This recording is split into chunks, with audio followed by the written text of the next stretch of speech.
많은 남자들과 더 할 말 많은 박지희가 함께 들려주는 대한민국 정치사와 역사 그리고 문화의 비하인드 스토리. 다른 어떤 곳에서도 들을 수 없었던 본격 정치 버라이어티. 아나운서와 개그맨과 정치인의 수다쇼 팟캐스트 악예정 시즌3 지금 시작합니다.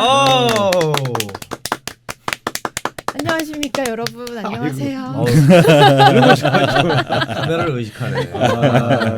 되게 부담스럽네요. 네, 뭐 멋대로 막나인처럼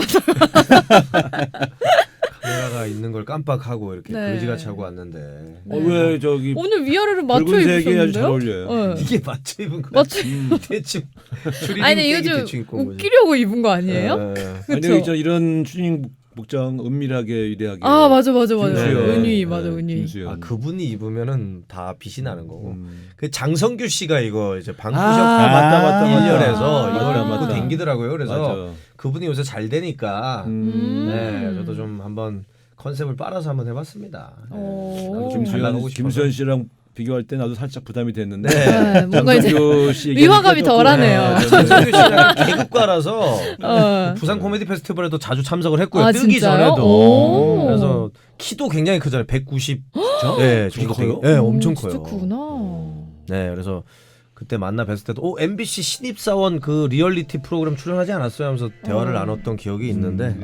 지금 뭐 슈퍼스타가 됐죠. 그러니까요. 그리고 진짜 경태랑 그렇죠. 친구예요. 아 그래요? 네. 아 장경태 씨. 장경태 씨랑 오. 네, 김성규 씨랑 아주 친합니다. 장성규 아닌가요? 장성규. 장성규. 장성규 씨 뭐 갑자기 굴욕이네요. 아, 경태가 이제 장경태니까. 둘 다 장씨네 진짜? 네. 둘이 친하더라고요. 어떻게 됐지? 둘이 좀 닮은 것 같기도 하고. 둘이 뭐 동창이라 그러더라고요. 그래? 예. 하여튼 그렇습니다. 알겠습니다. 네. 네. 아니 여기 뭐 저희가 대본에는 김대범 씨 어김없이 좋은 소식이 있다고 왜 이렇게 돼 있는 거예요? 그냥 뭐 캐릭터 가는 거예요. 전 나쁜 소식이 있습니다. 아 그래요? 네, 일단 스마일 킹이 어제부로 종영을 했고요. 왜요? 왜? 뭘 왜야? 방송국에서 시청률이 안 나니까 끝난 거지 시청률이 안 뭐. 나오니까 없어진 거지. 저도 지난주에 방송 하나 잘렸어요. 뭐. 사내 방송이요. 그리고 너무 저는 오래 했다고 나가래요. 방송만 잘린 게 아니고 네. 해킹을 또 당했습니다. 어? 피파. 오? 와 이게 현질 그 현질하는 그거요? 네, 근데 그게 현질하는 캐릭터를 찝어놨다가 그런가 봐. 해킹을 하나 보다. 2차 OTP 그 보안 시스템까지 해서 제 핸드폰으로 로그인을 해야 PC에서 로그인을 할 수가 있는데 어떻게 뚫었는지 캐릭터 지금 500만 원어치를 도둑 맞아서 아직도 지금 복구를 못 받고 있어요. 이 방송을 들으시는 넥슨 관계자분 있으면 좀 빨리 좀 복구 좀 해주세요. 진짜로. 정말 속상합니다. 이게 그냥 무작정 좋은 소식이라고 이렇게 적어놨네. 안 좋은 소식이 이렇게 두 개나 있는데. 캐릭터로 가시는 거죠. 너무하시네 진짜. 안 좋은 것도 이제 좋은 걸로 승화를 시켜야죠. 방송 소재로. 저는 해킹 당하자마자 그 생각했어요. 팟캐스트에서 요걸로 좀 썰 좀 풀어야겠다. 이제 이참에 게임 끊고. 끊을 수는 없습니다. 왜요? 지금 그 해킹 당하자마자 10만 원 또 현질해가지고 또 선수 사서 다시 하고 있어요. 선수 영입하는데 정말 현금이 드나 보다. 현금이 들죠. 그냥 본래 선수로 하면 너무 느리고 답답해서 못해요. 네. 대단하네요. 알겠습니다. 대본에 충실해 주십시오. 네. 근데 이 뭐 겨울비처럼 뭐 이 노래인가요? 여기 있는 노래? 안해 실패. 겨울비처럼. 이 노래를 몰라? 네. 겨울비처럼 슬픈 노래를 이 순간 부를까? 이거 뭐예요? 꼭 부르라고 돼 있는데 이 노래 아세요, 원영 씨? 그럼 이게 겨울비 대표적인 네. 김종서. 해주세요. 하라는데 막 할 뻔했어. 할 뻔했어. 야. 원래 원곡이 이제 신하위가 이제 근데 이게 불렀다가 정말 좋은 노래. 진짜요? 김종서 씨가 이제 2집 타이틀곡으로. 이거 진짜 그 제목 김종서 씨가 그리고 제 지역구에 있는 한성고등학교 졸업했어요. 저희 어머니 돌아왔을 때 왔어. 우리 아들 둘이 다 한성고 나왔거든. 저 팬인데 네. 김종서. 노래 잘 불러요. 1993년에 발매가 된 네, 제 중2 때 나왔던 노래. 그러면은 저 뭐 몇 살? 이 저 노래를 안 5살 들어봤어요? 때. 한번 들어보세요. 응. 좋은 노래. 알겠습니다. 아주 좋습니다 노래가. 피디님 배경음악으로 좀 7마디 깔아드릴게요. 8마디 깔면 저작권 걸려가지고. 4초 아니라 8마디 전까지만 그 되는 거야? 정도가 뭐 팟캐도 내가 김종서 씨한테 얘기할게. 좀 허락해달라고. 괜찮습니다. 그러면. 네, 그래서 저희 한 주간의 이슈 좀 짚어보는 시간 갖도록 하겠습니다. 저희가 지난주에 못했잖아요. 못했죠. 녹음을 본회의 가시느라고. 네. 네. 그때 뭐 시작하는 줄 알고 네. 취소하고 딱 대기했는데 그냥 무산돼 버렸죠. 그러니까요. 좀 무산될 것 같았어요. 방송도 무산되고 본회의도 무산되고. 근데 그날 어떻게 된 결국은 거예요? 예산안 통과는 했는데 네. 그렇죠. 그때 2시부터 4시까지는 사실은 계속 대기 상태였어요. 음. 그게 뭐 이게 지금 계속 야당의 정치 공세와 국회 무력화가 너무 장기화돼서 나는 진짜 올 1년은 뭐 했는지를 모르겠어. 올 1년은 나경원 대표 있는 동안 내리 그냥 예? 뭐 국회가 거의 안 열려가지고 그래서 사실은 여기 가장 큰 피해자가 누구냐? 국회 앞 식당들입니다. 왜요? 식당이 몇 군데 문 닫았어요. 왜요? 국회가 열리면 네. 일단 각 부처의 공무원들 많이 오시고 네. 또 이 굉장히 많은 사람들이 이 또 국회의원들한테 뭐 예산 법안 때문에 이제 이것저것 설명하러 오시잖아요. 이분들이 처음 국회 앞에 있는 식당에서 식사를 하시는데 올해 1년 내내 국회가 안 열리면서 식당들이 옛날보다 영업 저 수익이 한 30-40%씩 줄었대. 내가 봐도 가면 텅텅 비어 있어요. 어머. 그러니까 그 국회 앞은 국회가 열려야 돈을 버는. 그러니까 그런 측면에서 올 1년은 나경원 대표가 국회 앞 식당들에게 못할 짓을 한 것이다. 좀 보상을 해줘야겠네요. 그래서 우리 국회 앞에 식당 하나는 이제 우리 직원 송년회를 했어요. 근데 거기가 20일 날 문 닫는다고. 아이고. 그래서 우리가 감사패 하나 해드리고 어떡해. 문 닫는다. 그러니까 장사가 1년 내내 안 되면 버티기 어렵죠. 거기다 또 월세 올려달라고 하고. 네, 맞아요. 또 땅값도 많이 올라가지고. 아이고 참. 우리 소상공인 분들 힘내셨으면 좋겠네요. 그러게요. 그래서 12월 그때 뭐 녹화를 못했는데 지금 생각하면 그냥 할 걸. 맞아요. 나경원의 본질을 알면서도 쏘쏘갔어요. 그때는 이제 바뀌었지만 전 대표가 바뀌었지만. 네. 제가 얼마 전에 그 유튜브 촬영을 하는데 2020년 특집으로 해서 신점 보는 걸 했어요. 신점 보는 걸 했는데 그분이 옛날에 박근혜 대통령이 임기를 못 채울 것이다 라고 얘기를 했던 분이어서 모셔가지고 했는데 그러면 혹시 정치인 중에 혹시 조금 불안불안해 보이는 분이 계신가요? 이랬더니 나경원 전 원내대표라고 얘기를 하시더라고요. 그래가지고 실제로 좀 뭔가 좀 걸릴 것들이 많잖아요. 조금 저는 그런 얘기 들으면 그 전에 막 싫었는데 이제는 그 얘기 듣고 나 조금 안쓰러운 게 있더라고요. 사람이 이렇게 왔다 갔다 해. 망하라고 할 땐 언제고. 그러니까. 진짜 네. 그래 막 이렇게 이 정치가 참 묘한 게 현직에 있을 때는 그렇게 막 대립할 때는 밉고 아우 저 사람 제발 좀 사라졌으면 좋겠다. 근데 막상 떨어져서 꾸준히 하고 다니잖아요. 그건 또 안타깝죠. 불쌍해 보여. 그쵸. 참 그게 사람 심리가 묘하긴 묘해. 네, 저도 괴롭혔던 선배가 그렇게 미웠는데 개콘에서 잘리고 빌빌대고 있는 거 보면 막 마음이 너무 뭐 자기도 잘렸으면서 뭐. 저도 잘렸군요. 누군가 저한테 괴롭힌 당했던 후배는 저를 보면서 안쓰럽다 이렇게 생각하고 저희 있습니다. 유튜브만 전전하고 그냥. 스마일킹도 이제 없어. 이제 큰일 났어. 이제 나 어떡해. 이제. 개그 콘서트 아주 잘 나갈 때 말고 네네. 그냥 평범한 수준보단 지금 낫지 않나요? 예, 그렇죠. 네, 아무래도 뭐. 대박이 때 그 맞박이 때 빼면 네. 맞박이 때보다 돈은 지금이 더 많죠, 수입은. 아니 맞박이 때는 최고 5천만 원 5천 벌었잖아요. 하루에 5천. 그래요? 하루. 딱 하루. 어린이날에 딱 하루. 왜냐면 맞박이가 워낙 인기가 있으니까 어린이날에 진짜 비행기를 3번 탔어요. 그러니까 제 인생에서 처음 있는 날이고 다시는 없는 날. 그리고 행사를 5개를 했는데 그때 행사비가 500이었어요. 근데 하루 5개면 2,500이잖아. 나머지 2,500은 그 전에 정산이 안 된 것들이 한꺼번에 입금이 돼서 와, 그렇게 된 거지. 하루에 5천만 원 벌면 이게 잘못 알려지면 하루에 매일 5천만 원 번 사람이 그러니까 있거든. 유재석이야. 인생에서 딱 한 번. 딱 한 번. 그것도 참 그것도 네. 좀 남들은 그 한 번도 없잖아요. 그렇죠. 그리고 하루에 그러니까 한 달에 한 푼도 못 벌었던 시절도 엄청 많아요. 이 잘못 한번 사람들이 오해를 해가지고 돈 꿔달라고 난리를 치더라고. 지금은 전혀 전혀 그런 상황이 아닙니다. 월 5천. 월 5천. 월 5천으로. 50만 원도 못 벌어. 뭔 소리요? 네, 저희 그래서 한 주간의 이슈를 좀 짚어보도록 하겠습니다. 일단은 많은 분들이 궁금한 게 북미 관계 저거 어떻게 되려나. 제발 좀. 많이들 좀 그러실 것 같은데 사실 북한에서는 계속 도발을 하고 있는데 미국에서는 좀 또 지금 굽히고 들어오는 것 같긴 한데 와, 이 수위가 아슬아슬해요. 그래서 이게 어떻게 할 것인가. 근데 북한도 무작정 이렇게 막 세게 나가기에는 본인들도 잃을 게 있기 때문에 약간 대화는 하겠다라는 여지는 계속 열어두는 것 같거든요. 의원님 어떻게 보세요? 누가 알겠어요. 이거는 진짜 올 연말 안에 해결될까요? 연말 안에 해결되지. 이제 만나기 시작해도 네. 이제 뭐 그 대화 속에서 한 번에 딱 해결되지는 않을 테니까. 근데 이제 어쨌든 북한이 요즘 보내는 신호들이 심상치가 않아요. 김정은 위원장이 계속 백두산에서 말 타고 다니고. 네. 저 사람 백두산에서 말 타고 다니면 위험해. 좀 말 못하게 해야 되죠. 말 타고 다니면 뭔가 이게 더 강해져요. 오토바이 한 대 사줘야 돼.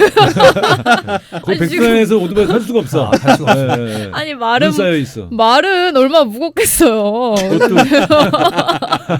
동물학대 아닙니까? 이 사람 다음에 북한 못 가. 이런 거 다 기록해놔요. 그래서 내가 보증서 줄게 가서. 정말요? 네. 근데 박지희 웃기려고 한 거니까. 그렇죠. 방송의 재미를 위해서. 뭐 체중이 나가는 건 사실이니까. 어쨌든 지금 이제 중대 결단 운운하면서 얘기를 계속 하고 있고 또 그 동창리 서해 위성 발사 시험장에서 계속 뭔가 새로운 기술을 개발했다. 이렇게 쟤네들이 사실 뻥치진 않아요. 그리고 뭔가 한 거야. 저런 거는 다 유엔 제재 결의 위반이에요. 그러니까 사실은 유엔이 더 제재를 할 수도 있고. 요즘 이제 미국이 말리고 있죠. EU 쪽에서는 하자고 그러고 유럽 쪽에서 일부 우파 국가들은 그렇게 북한이 또 미운 거야. 이게 신기해. 유럽 가면 소위 사회민주주의 계열의 국가들은 남한보다 북한을 더 좋아해. 미국하고 싸운다고. 걔들 반미적 정서가 많거든. 근데 우파 지도자들이 있는 나라 가면 그렇게 싫어해.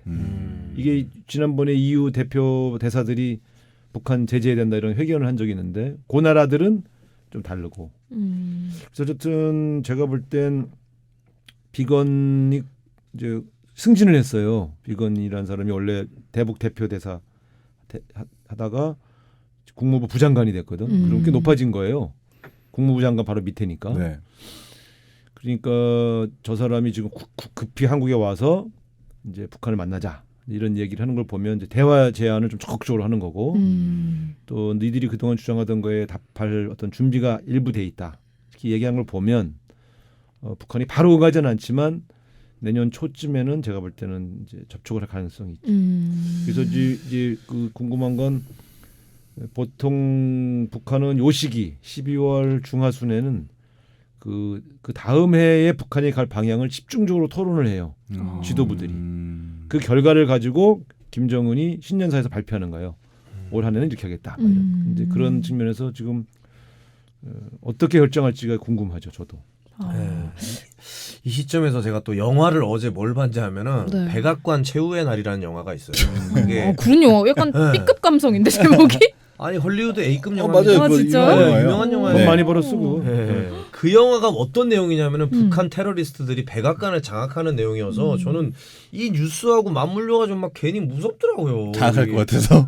아니 진짜로 좀 제발 사이좋게 지냈으면 좋겠어요. 이 영화인데 이거 주연 배우가 되게 유명한 사람이에요. 이거 네. 관람객 평점이 1점이라서 이유를 보니까 왜냐면은 한국을 되게 이상하게 표기를 했고 그 동해라고 표기를 안 하고 씨 오브 재팬이라고. 네, 씨 오브 재팬이라고 표기를 해가지고 아니, 잘 만든 영화는 아닌데 불편하더라고요. 흥미로운 건 어쨌든 이제 이 미국의 대통령을 다룬 영화들은 테러나 무슨 납치 이런 위험이 있을 때 꼭 대통령이 싸움도 잘해. 그리고 꼭 뭐 살아나가지고 나머지 다 죽었는데 뭐 이렇게 폼 잡고 나타나고 이렇게 하잖아요. 근데 어쨌든 김정은 위원장이 거듭되는 경고를 했고 네. 미국이 약간의 입장 수정을 할 준비가 돼 있다고 발표했고 네.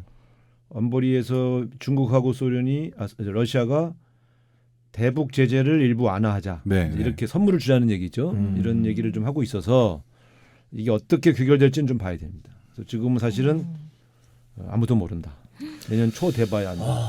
이게 막 정상회담 하고 그런 모습을 본 거를 참 좋게 기억을 하고 있는데 왜 이렇게 자꾸 판을 엎는 거야. 그러니까요. 네. 근데 미국 입장에서는 비건 대표가 한국까지 와서 회담을 제의했는데 아무런 대답도 없는 건 상당히 기분 나쁘지 않을까요?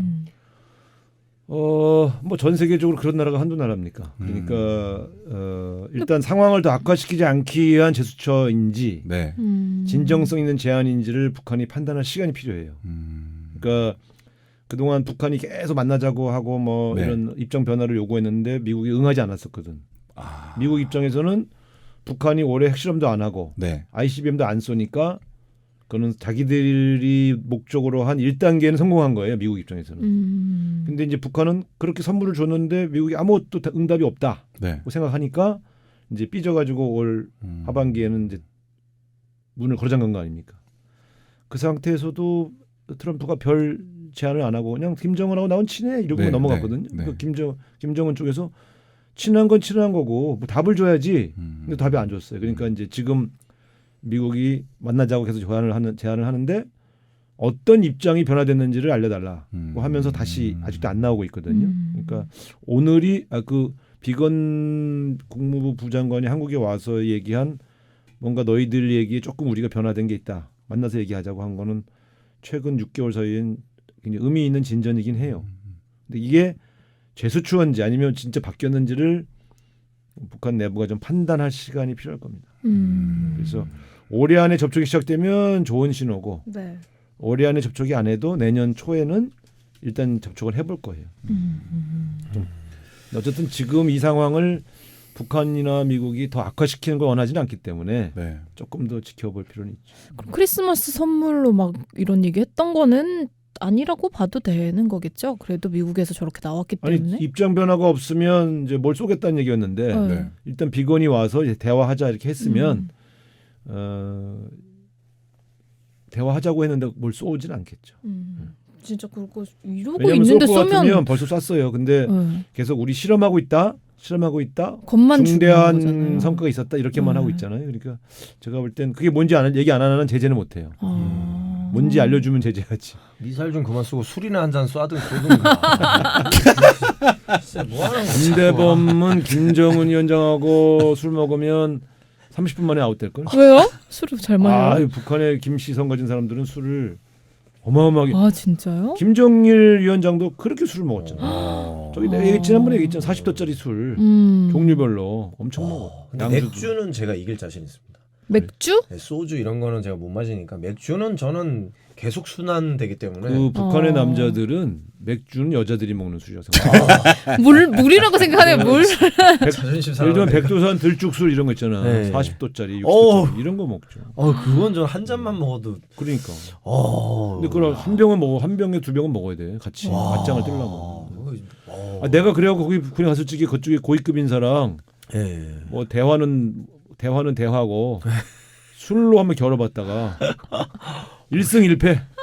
첫날은 내가 졌고, 진짜요? 네, 다음 날은 내가 이겼고. 어떻게 이기셨어요? 뭐 컵라면 먹고 미역 딱 쓰고 쟁여놓고 가서. 장전하고 가셨구나. 아니 실제로 나는 어디 가도 대한민국을 대표하기 때문에 어. 술로 지면 안 된다 이런 지면 안 되죠. 강박관념이 있어. 그래서 아. 중국 국회의원 뭐 고위층이나 북한 고위층 만나면 반드시 연애를 해서 술을 먹잖아요. 긴장합니다. 술 먹고 약한 모습 보이면 대한민국 약해진다 이런 이상한 그 약도 좀 드시고 가시고. 40도를 마시면 타는 기분 들지 않습니까? 근데 혓바닥이 막 어쨌든 북한도 그렇고 중국도 그렇고 원샷 문화예요. 와. 따라준 거 원샷해요. 그리고 중국은 약간 내가 머리 굴려서 술을 먹다 내려놓잖아요. 무조건 계속 첨잔을 해주거든. 어머. 계속 따라서 가득 채워. 얘기만 그리고 중국은 친한 vodka 먹으면 먹고 나서 보여줘야 돼요. 다 먹은 잔 먹은 잔. 이렇게 룰이 이렇게 보여줘. 그러니까 속일 수가 없어. 이게 힘들어. 그러니까 그건 국회의원 생활이 꼭 행복한 것만은 아니에요. 저는 저는 되게 힘들어. 술로 거르는 아시아고 유럽은 그런 게 없어. 그냥 자기 먹고 싶으면 맞아요. 와서 이제 이렇게 서빙하는 분이 좀 따라주잖아요. 네. 저기 저 와인을 안 먹겠다 그러면 안 따라주고 강요는 안 하는데 중국하고 베트남하고 북한 특히 사회주의 국가 이쪽은 술로 좀 이렇게 배짱을 겨루는 날이다. 이런 느낌이 들 때는 절대 지면 안 돼요.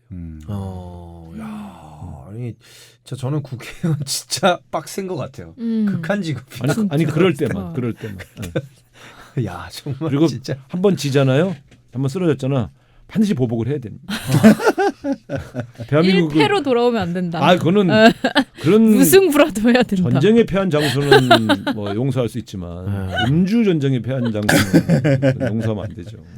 이거 옛날에 뭐 딴 얘기인데 이우락 그분이 북한에 밀사로 몰래 갔잖아요. 그때 청산가리를 숨겨 갖고 왔다는데 그 사실인가요? 아니 그때는 워낙 엄혹한 시절이니까 만일을 대비해서 몰라 그 뻥을 쳤는지는 모르겠지만 만약에 자기가 억류되거나 그러면 대한민국의 비밀을 너무 많이 알고 있기 때문에 뭐 준비해 갔다. 본인 스스로가 그런 얘기를 한 적이 있는데 모르죠 뭘 가지고 갔는지. 난 그 드라마 보고 소름 돋더라고. 청산가리 갖고 가고 화장실 가서 그 김일성 오줌을 이렇게 퍼갖고 그런 건 거짓말. 그건 거짓말이죠. 네, 드라마 김일성 오줌인지 어떻게 알아요? 아니 그 전용 화장실을 가서 몰래 이렇게 푸는 장면이 나와요. 그런 거는 말이 안 되는. 그거 아니죠. 말이 안 네.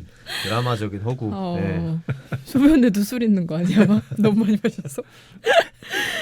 뭐가 네. 있다고? 양반이 참 이게 안 될 사람. 왜냐면 술 먹으면 이뇨 적응이 막 빨라지니까요. 알겠습니다. 영상이야 영상. 편집하기 힘들다고. 깜빡했다. 찍고 있는데 다시 한번 하세요. 네, 죄송합니다. 박지야. 무서워. 네, 바로 다음 틈만 주제로 한번 나면 넘어가겠습니다.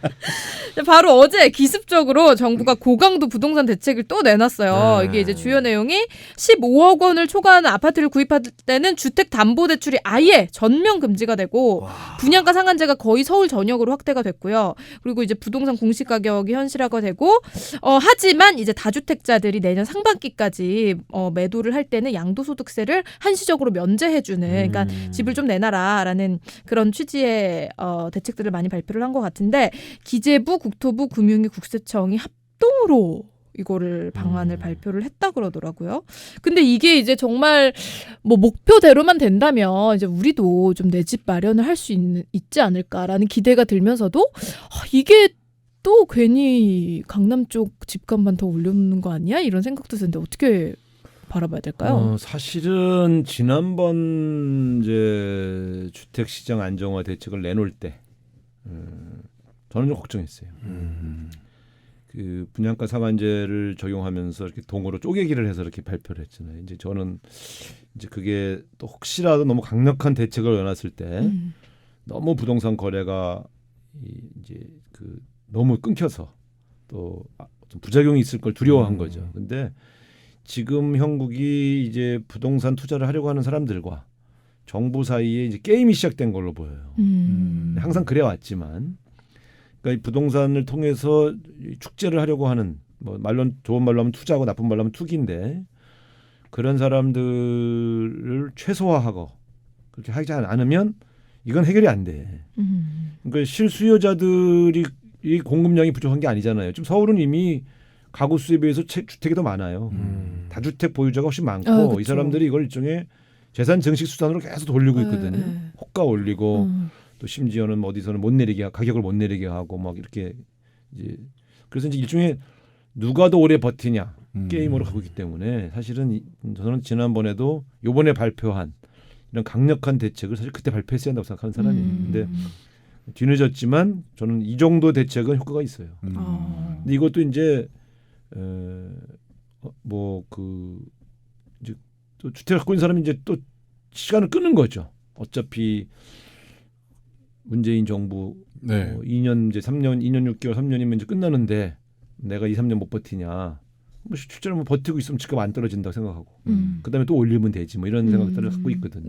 그래서 이게 이제 이런 강력한 대책도 필요하고 또 무엇보다도 이제 저는 옛날부터 주장했지만 공공임대주택을 많이 지어서 왜냐하면 소유하고 있는데 거기 들어올 사람이 없으면 손해잖아요. 전월세 이쪽으로 그러니까 이거 막 올리는 거지. 그래서 제가 볼 때는 이 공공임대주택을 좀 많이 지어서 청년과 신혼부부 그다음에 이제 저소득층들 아직은 또 집을 장만할 수 없는 초년생 이런 사람들이 좀 저렴한 공공주택에 살다가 돈을 모아서 이제 자기 집을 구입하는 이런 단계별 전략을 만들어 주는 이런 정책을 같이 펴야 됩니다. 그거 없이는 뭐 이게 끊임없이 주택 보유자와 정부의 규제하고의 게임으로만 가면 네. 결국은 정부가 지죠. 저는 어쨌든 이 정책을 펴고 문제는 이런 정책이 정권이 바뀌면 또 풀어주는 데 문제예요. 네. 그러니까 그러니까요. 노무현 대통령 임기 말에 굉장히 강력한 정책을 펴서 주택 가격을 잡았거든요. 네. 근데 이명박 대통령, 박근혜 대통령 들어왔고 이 모든 부동산 규제 다 풀어버렸어요. 빚내서 집 사라. 그러니까 서민들이 빚내서 집을 산 게 아니고 네. 이제 소위 말하면 투기꾼들이 네. 왕창 사면서 집을 막 몇 억씩 올려놔 버렸죠. 이제 이걸 잡으려고 하니까 지금 어려움을 겪고 있는데 제가 볼 때는 이번에 발표한 정책은 정말 초강력 정책입니다. 그리고 그때 발표하면서도 장관들이 얘기했지만 이것도 효과가 없으면 내년 상반기에 더 강력한 정책을 펴겠다.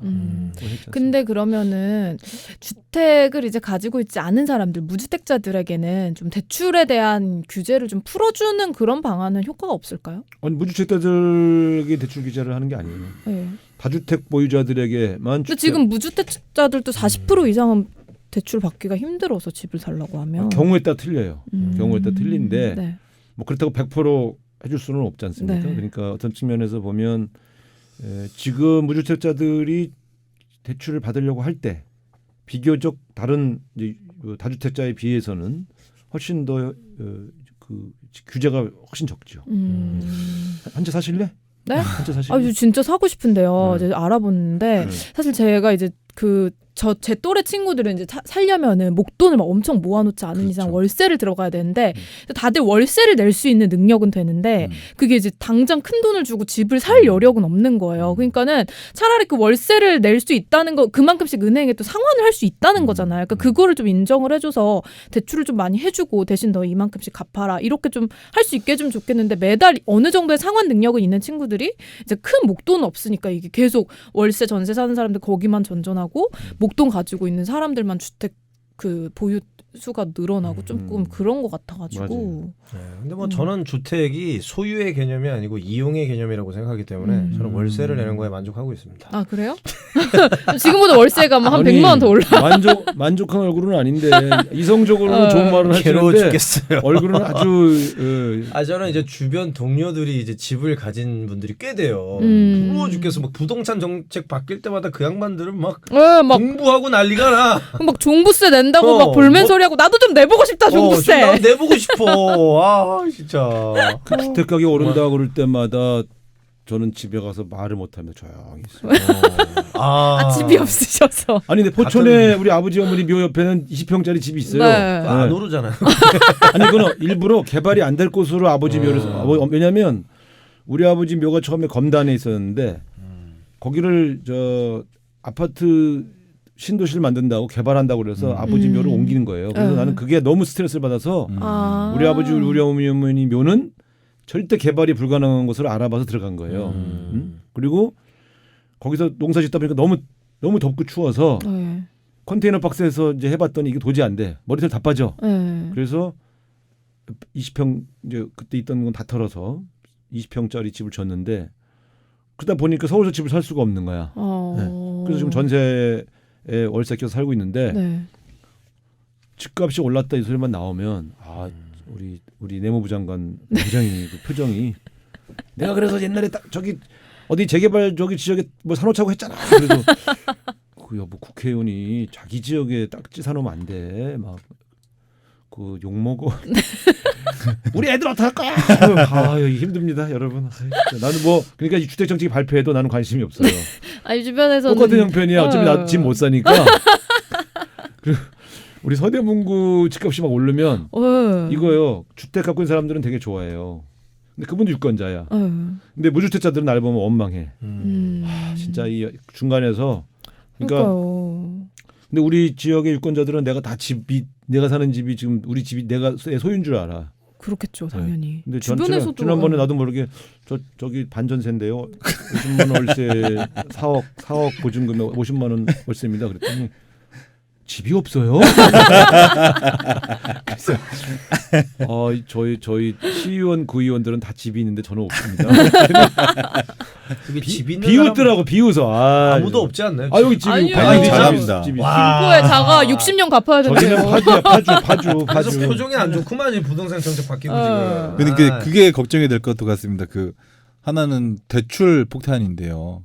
대출을 보통 60%까지 받는데 집값이 너무 많이 떨어져서 내가 대출 받은 금액보다 집값이 더 떨어지게 되는 경우가 생길 수도 있잖아요. 그럴 수 있지. 그럼 그 폭탄을 어느 정권 누가 막을 것인가에 대한 우려도 표하더라고요. 아니 그래서 이제 그게 옛날 IMF 때 네. 그런 일이 있었어요. 네. IMF 때 갑자기 확 출렁하니까 그러면 이제 자산 가격이 확 떨어지잖아요. 네. 특히 주가 떨어지고 네. 부동산 가격이 떨어지니까 그때 소위 말하면 이제 역대출난. 네. 그래서 집주인이 집값이 떨어져서 대출 그러니까 전세보다 집값이 더 떨어지니까 네. 이건 집을 팔아도 전세 값을 못 주는 거야. 네. 네. 그런 측면에서 어려움이 있지만 그 항상 그래서 이제 항상 문제는 뭐냐면요. 무슨 경제 위기가 오잖아요. 네. 그러면 서민층이 먼저 고통을 받아. 그렇다고 해서 또 이 정책을 안 피면 또 무슨 저소득층은 집을 못 사. 네. 이 무주택자는 네. 이제 이런 측면들 때문에 급격한 주택가 상승을 막고 특히 투기적 요소가 작동해서 집값이 오르는 건 막자. 네. 이런 거죠. 사실 우리 김대모 씨 말대로 집 한 채 갖고 있는 사람이 거기서 계속 살면 네. 집값이 오르든 말든 기분이 좋고 나쁜 것이지 그렇습니다. 거기 이사만 안 가고 그렇죠. 평생 네. 산다고 생각하면 네. 그러니까 크게 문제는 없죠. 근데 이제 배가 아파진단 말이에요. 내가 살고 있는 집보다 네. 내 친구 집값이 막 1억 올랐다 그러면 네. 네. 이제 열이 받는 짜증나죠. 거죠. 예, 그런 거죠. 그래서 이런 것들이 참 부동산 정책이 제일 어려운 것 같아요. 그리고 이거는 실제로 여러 번 말씀드렸지만 이 자치단체장과 함께 가야 돼요. 강력한 규칙을 폈는데 자치단체장이 갑자기 막 개발을 허가해주면 예, 예. 이건 막 올라요 또. 이런 문제들이 있어서 주택 가격을 잡을 때는 반드시 국토교통부와 서울시장, 경기도지사, 인천시장이 모여서 같이 의논해야 돼요. 그러니까 내가 볼 두테르테처럼 땐 막 여기 아직은 밀어붙여야 부족해. 되는데. 아직. 음. 이런 것들이 이제 앞으로 우리 과제예요, 과제. 근데 외국에서도 이런 식으로 올라간 막 천정부지로 치솟은 집값을 이렇게 막 강력한 규제로 잡은 예가 있나요? 베를린 시장이 앞으로 5년간 그 소위 말하면 전월세 동결 조치를 펼쳤잖아요. 베를린이 가격이 막 올라가거든 집값이. 네. 그러니까 거기는 5년간 못 올린다. 이렇게 베를린시 중주택 정책 발표했어요. 네. 우리나라에서 그래서 난리 나잖아. 네. 네. 그러니까 박원순 시장이 나한테 저런 군한을 네, 좀 주라. 이제 그런 사실은 제가 볼 땐 필요할 게 있어요. 왜냐하면 어떤 도시는 주택 규제 때 집값이 떨어져요. 네. 서울은 규제를 해도 올라가고. 그러니까 서울만 적용하는 주택 정책은 더 강력해야 돼. 그런 측면에서는 건설교통부가 일부 권한을 네. 지방자치단체에서 줘서 집값을 못 잡으면 그 단체장이 그 다음 선거에서 평가받도록 하는 이런 것도 필요하다고 저는 박 시장 말이 일리가 있다고 생각해요. 네. 제가 다음에 뭐 어디 뭐 하려고 해서가 아니라 네.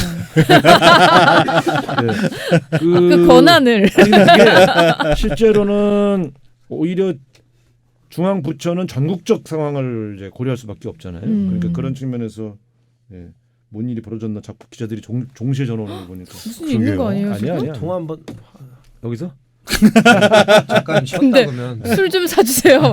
지금 화장실 가시고 싶으시군요. 이제 술 먹고 네. 가지. 예. 안 먹었습니다. 요거 끝내놓고 요거. 네. 나계정 전날에 술 안 먹습니다. 근데 어쨌든 이 정책은 굉장히 강력하기 때문에 네. 어쨌든 단기적이라 할지라도 효과가 있을 거예요. 일단 부동산 거래가 끊길 겁니다. 눈치를 보느라고 네. 이 효과, 이 정책이 어떻게 영향을 미칠까 해서 일단 주택을 사려고 하는 사람들이 아마 일단 잠깐 좀 더 떨어지나 이렇게 없고 내놓은 사람도 더 떨어지나 이렇게 약간 일시적인 동맥경화 현상이랄까 일시적인 주택 거래의 위축이 오죠. 그다음에 그것이 어떤 판단으로 이어질지 좀 봐야 됩니다. 이번 정책은 지난번 정책보다는 굉장히 강력한 정책. 그러니까요. 저는 뭐 보유세 이런 것 좀 팍팍 더 올렸으면 좋겠어요. 그러니까 이거예요. 세금을 올리는 것보다 네. 현재 세금을 매기는 기본 기준 그걸 부동산 공시가격이라고 하는데 네. 실거래가는 실제로 가령 10억에 파는데 이 공시가격이 한 70%면 세금은 그 공시가격에 맞춰서 내잖아요. 네. 세금이 크지 않은 거지. 음. 그러니까 자꾸 그 차액을 얼마든지 벌 수 있으니까 세금 세율이 높지도 않은 데다가 또 공시가격에다만 매기니까 예. 이 실거래가는 더 높이는 그리고 정부는 너무 급격하게 공시가격을 올리는 게 어려우니까 집값 상승분을 그대로 반영을 못해요. 이게 모순이에요. 사실은 원칙대로 하면 실거래가에 세금을 매겨야 돼. 그래야 그만큼 그 사람이 얻은 어떤 부동산 차익을 세금에 반영할 수가 있는 거죠. 그래서 보유세라는 게 재산세거든. 재산세를 매기든 뭐 양도소득세를 매기든 이게 실거래가가 세금의 어떤 적용 대상이 되도록 계속 공시가격을 이걸 올려야 되는데 급격하게 올리는 걸 주저했어요. 근데 이걸 지금 현실하겠다고 할 때 있잖아요. 이런 거는 좀 클 겁니다. 네. 그러면은 뭐 만약에 안 된다고 하면 또 내년 초에 더 강력한 규제를 뭐 펼치겠다라고 예고를 하고 있는 상황이니까 일단은 좀 우리가 정부를 믿고 지켜보고 아직 집 살 분들 사지 마시고. 너무 비싸요. 진짜. 사지 말라고 또 박지희 지금 정부 정책을 사기하려고 하는 건데 이 살 돈이 없어. 양도소득세를 그러니까. 면세해 준 거는 다주택자가 네. 집을 내놓으면 네. 이제 집 없는 사람들이 얼른 사기하려고 하는 정책인데 사기하려고. 하지 말라니요. 대출을 근데 풀어줘야 사죠. 아니 대출 무주택자한테 풀어준다니까. 아, 그래요? 네. 근데 진짜 저도 일산에 살고 있지만 제가 네. 죽을 때까지 서울 군계로 들어올 수 있는 자신이 안 근데 생기더라고요. 지금 들어가야 돼요. 들어가려면. 지금 어떻게 들어가요? 14억인데 그 팔아가지고 한 7, 그럼 8억짜리 한- 들어가세요. 문 하나 살 것 같은데 문 서대문구. 서대문구 비싸요. 아 근데 옛날에는 마용사가 아니요, 막. 지금도 예. 한 7, 8억짜리 있어요. 새로 지은 아파트 들어가지 않는다면 맞아.